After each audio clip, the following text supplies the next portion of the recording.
IPL లో మరో ఆసక్తికర పోరు గురువారం రోజున వాంఖడే స్టేడియం వేదికగా Mumbai Indians royal Challengers Bengaluru మధ్య జరగనుంది.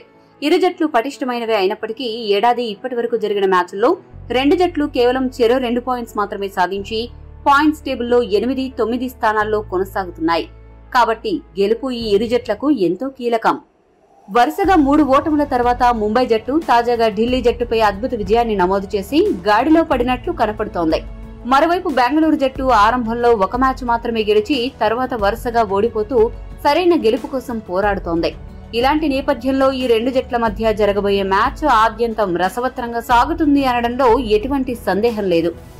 ఇక గత రికార్డ్స్ గనుక పరిశీలిస్తే ముంబై బెంగళూరు ఇప్పటి వరకు 34 సార్లు తలపడగా 14 సార్లు ఆర్సీబీ, 20 సార్లు ముంబై జట్టు గెలిచాయి. దీన్ని బట్టి చూస్తే ముంబై జట్టుకి ఎడ్జ్ ఉన్నట్లు కనపడుతోంది. అదీ కాకుండా ఈ మ్యాచ్ ముంబై తన సొంత మైదానంలో ఆడుతోంది కాబట్టి హోమ్ గ్రౌండ్ అడ్వాంటేజ్ కూడా ఆ జట్టుకి ఉంటుంది. అంతేకాకుండా ముంబై జట్టు తమ హోమ్ గ్రౌండ్ లో బెంగళూరుతో 10 సార్లు తలపడగా అత్యధికంగా 7 సార్లు గెలిచి తన ఆధిపత్యాన్ని చాటింది. ఇక ప్రస్తుత పరిస్థితులు చూసుకుంటే కూడా బెంగళూరు జట్టు కంటే ముంబై జట్టే పటిష్టంగా కనపడుతోంది. ఈ రోజు పిచ్ ని గనుక గమనిస్తే వాంఖడే స్టేడియం సాధారణంగా బ్యాటర్లు భారీ స్కోరు చేయడానికి సహాయపడుతుంది. మొదట బ్యాటింగ్ చేసే జట్టుకు ఇది ఎక్స్ట్రా అడ్వాంటేజ్. అయితే సాయంత్రం మంచు కురుస్తుంది. ఈ రోజు తేమ 65-75% వరకు ఉంటుంది. అంటే రెండో ఇన్నింగ్స్ లో మంచు ముఖ్యమైన పాత్ర పోషిస్తుంది. కాబట్టి టాస్ గెలిచిన జట్టు ముందుగా బౌలింగ్ ఎంచుకోవాలి. ఇరు జట్ల ప్లేయింగ్ 11 విషయానికొస్తే ముంబై జట్టు బ్యాటింగ్ సూర్య రాకతో బలపడింది. గత మ్యాచ్ లో అతడు డకౌట్ అయినప్పటికీ సూర్య కుదురుకుంటే ఎంతటి విధ్వంసం సృష్టించగలడో మనకి తెలుసు. ఇక రోహిత్ గత మ్యాచ్ లో మంచి నాకాడి బ్యాటింగ్ ని బలపరిచాడు.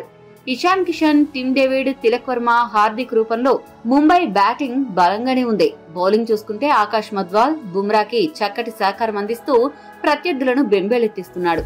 ప్రస్తుతం ముంబై జట్టు అయితే ఎటువంటి మార్పులు చేయకుండా గత మ్యాచ్ లో ఆడిన జట్టుతోనే బరిలోకి దిగనుంది. మరోవైపు ఆర్సీబీ ప్లేయింగ్ 11 చూసుకుంటే ఆ జట్టు బ్యాటింగ్ భారం ఇప్పటికీ కోహ్లీనే మోస్తూ ఉన్నాడు. అడపాదడపా డూప్లెసిస్, దినేష్ కార్తిక్ లాంటి వాళ్ళు సహకరిస్తూ ఉన్నప్పటికీ అది మ్యాచ్ విన్నింగ్స్ కి సరిపోవడం లేదు.